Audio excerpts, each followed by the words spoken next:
I'm Mike Wolvogel. I'm an extension entomologist at NC State, and I'd like to welcome you to Homegrown in the Garden.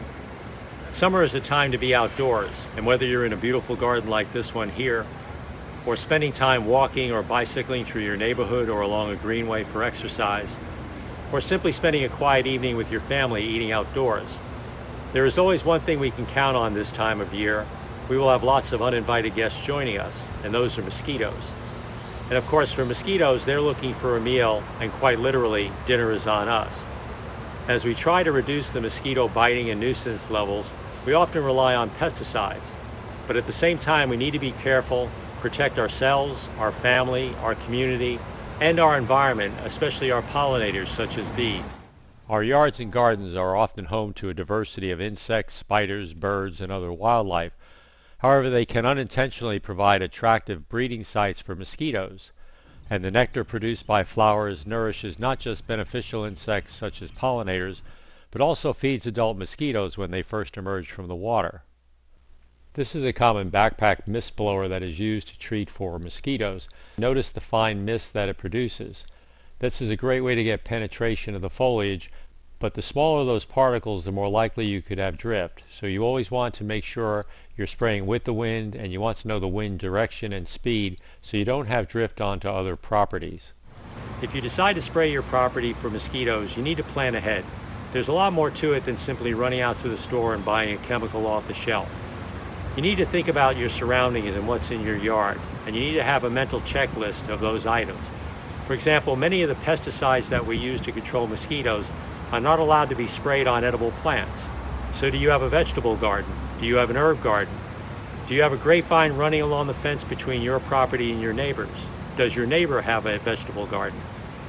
You have to avoid treating those plants or even allowing the chemical to drift on wind currents over to those plants. If you have a lot of flowering plants in your yard, you're likely to have a lot of pollinators as well, especially bees. Not all of these products are equally toxic to bees, and that means planning ahead and looking at the label very carefully. This is an example of a product you might find in many retail stores, and it is used to control mosquitoes. It contains the active ingredient zeta-cypermethrin, which is a pyrethroid insecticide, and pyrethroids are probably the most commonly used sprays today.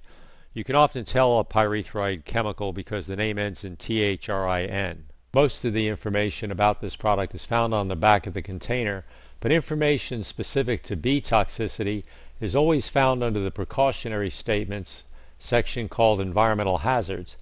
And if you look at those last two sentences, this is a common statement found on almost all of the pyrethroid product labels. And it says this product is highly toxic to bees exposed to direct treatment or residues on blooming crops or weeds. And it says do not apply the product or allow it to drift to blooming crops or weeds if bees are foraging the treatment area. So what exactly does that mean?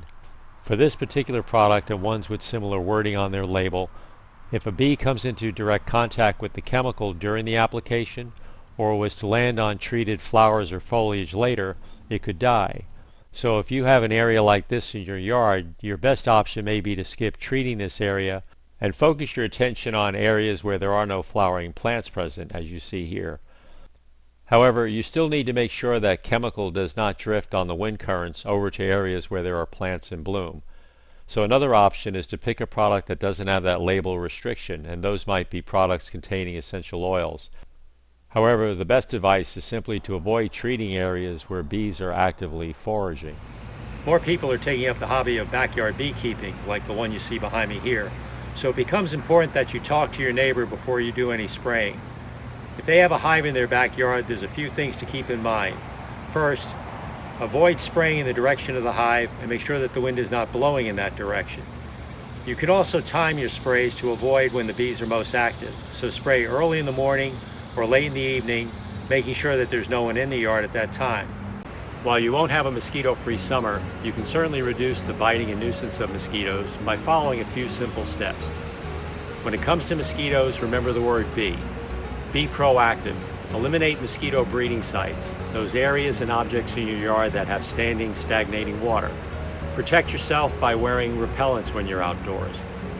If you decide to spray a pesticide, be careful, be observant, and be aware of your surroundings.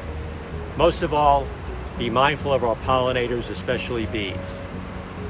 I'm Mike Walvogel, and this has been Homegrown in the Garden.